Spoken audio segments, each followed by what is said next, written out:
The first task is to make a power strip, and the next one is to make a lamp. Now, both of these can be made with the features that we learned in the first and the second basic fusion commands. Uh, if you're going to go ahead and make a complicated lampshade, you might need a few more extra commands, but I would explain those to you today.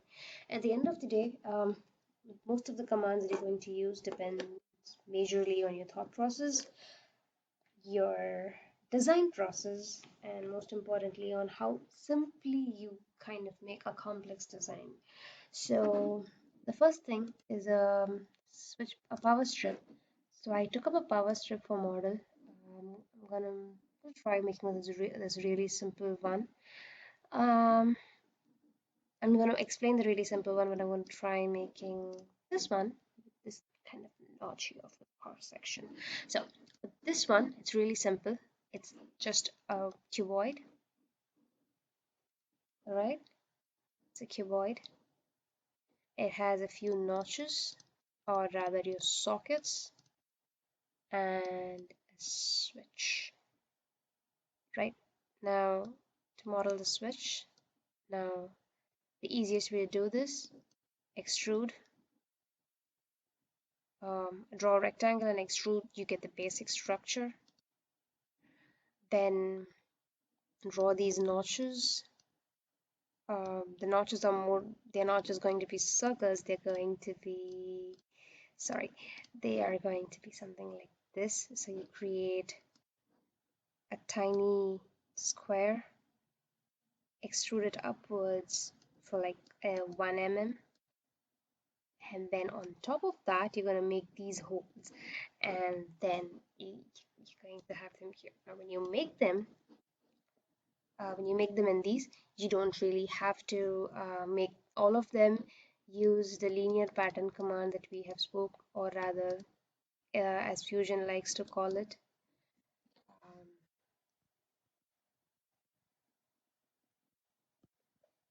rectangular pattern.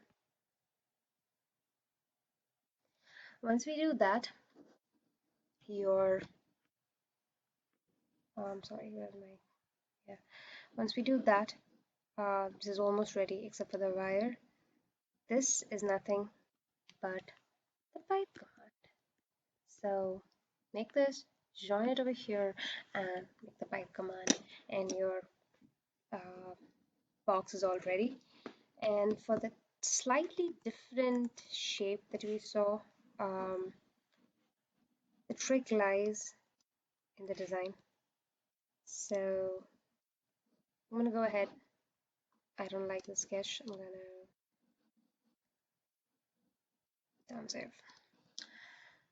I'm gonna take the front plane this time and look at the drawing. It's a straight line, curve, and a straight line again. So I'm gonna take the line command, draw the line.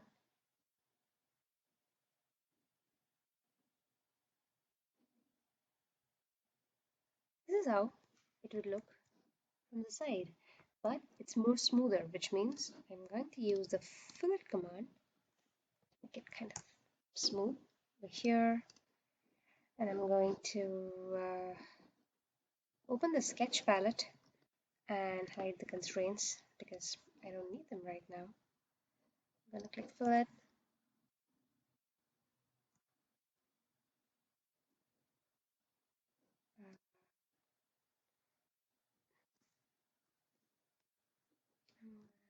Take this again, fillet this out the sides basically, and sketch. Now once this is done, I'm going to go ahead and extrude this person all throughout. Now what this does, I'm going to extrude this person like this. Now what this has effectively given me is a rectangular cuboid but with this kind of a notch. So here's where my switch is going to go. If I go ahead and look at it, the difference is this dimension was tinier, mine was a little bigger over here, but in essence they remain the same. So I have this basic structure, then I have to make these notches. I'm gonna take this face again and sketch on it. Going to draw a square. Now, I taught you about the construction lines. Why am I drawing a square? Have a look at it. I'm going to make these lines construction. And I remember seeing 3 tiny rounded rectangles in it.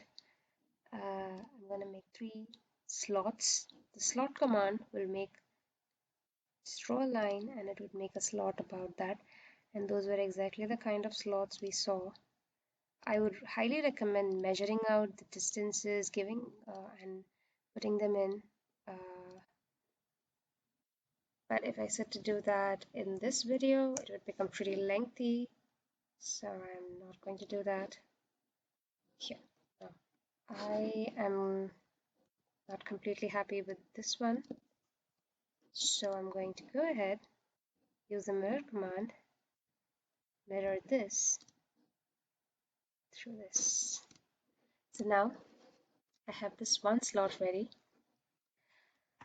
I talked to you about the patterns. So rectangular pattern, I'm going to pattern this person. Okay, I'm going to have 3 of them at a distance of say 5 mm in this direction.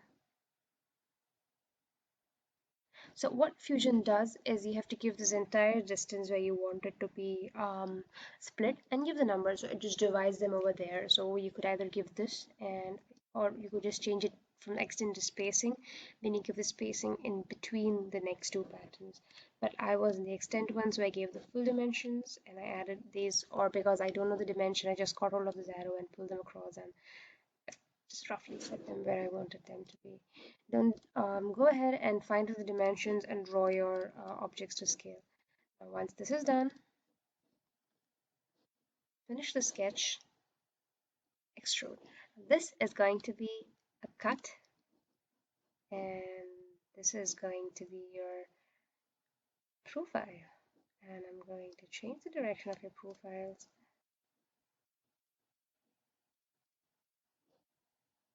And there I have the body of my switchboard ready. The next thing I'm going to do is the switches. I'm going to make the switch over here, select the plane, switch. I'm going to take lines because that will make it way easier. I need a simple, or even better, just let's try this. I haven't really tried it before, so let's try it.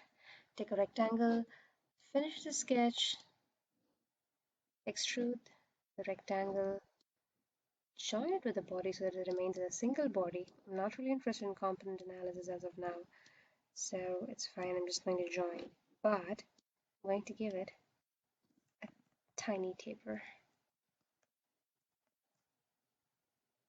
There you go. That's a little bit more than what I expected. So, and I'm going to reduce my switch, and I'm going to make it like 10 mm. That's large. 3 mm. Okay. Alternatively, if you didn't want this to taper, and this is exactly not what I wanted, so I'm going to kind of take what I'm going to do is I'm going to draw the exact shape over here. So take a line,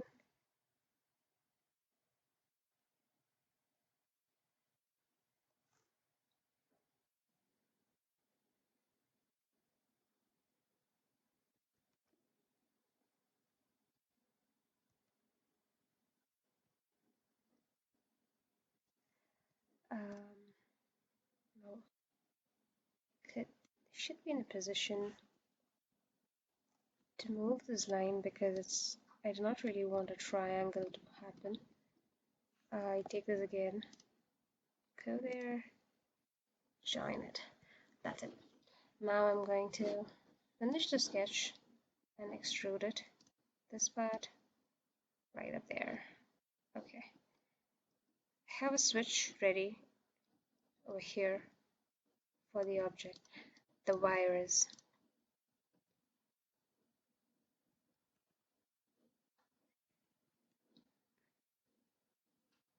Now the wires could start from here or here depending on where your object is fixed from, and this one doesn't have an LED.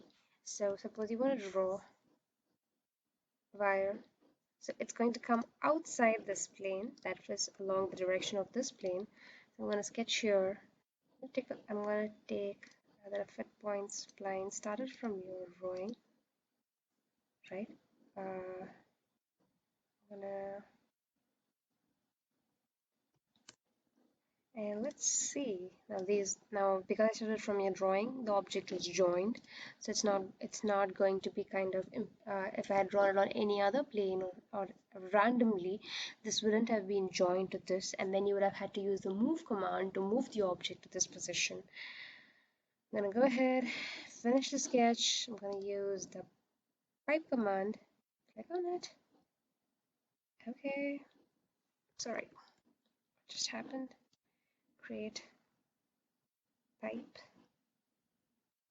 join, and I'm gonna make it slightly thicker, maybe a bit thicker. Okay, there. Now because I made it here, this one um, this one stands out. This one stands outside the plane. So what you could do is you could take this and construct an offset plane, as I've taught you in the previous class. Give an offset and construct the drawing on this plane and start a coil. Okay, and sketch on that plane.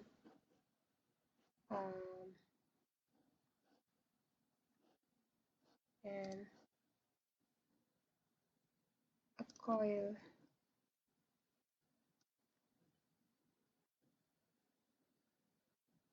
and I'm going to give this coil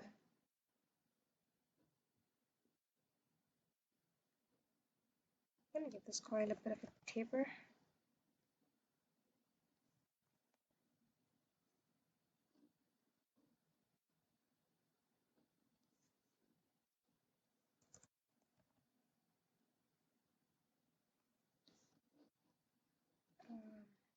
Okay, something went wrong. What happened? I'm going to redo that and show you what exactly happened. Over here, the coil is in the cut feature. That's when it comes in red, it's in cut. I'm going to join it. Okay, so I have the wire right now. If you do not want it to be in spiral, draw a pipe instead of the coil. I wanted to show you both, and I wanted to show you why constructing a plane might be useful for this one. I'm going to go ahead and delete. You could remove the pipes, or you, for now, I'm just going to suppress the feature. So obviously, your coil need not be, the wire need not be so spiral, so you could make a different drawing over here to kind of embolden what you're trying to make over here. This was your power strip. See you in the next video to make the lamp.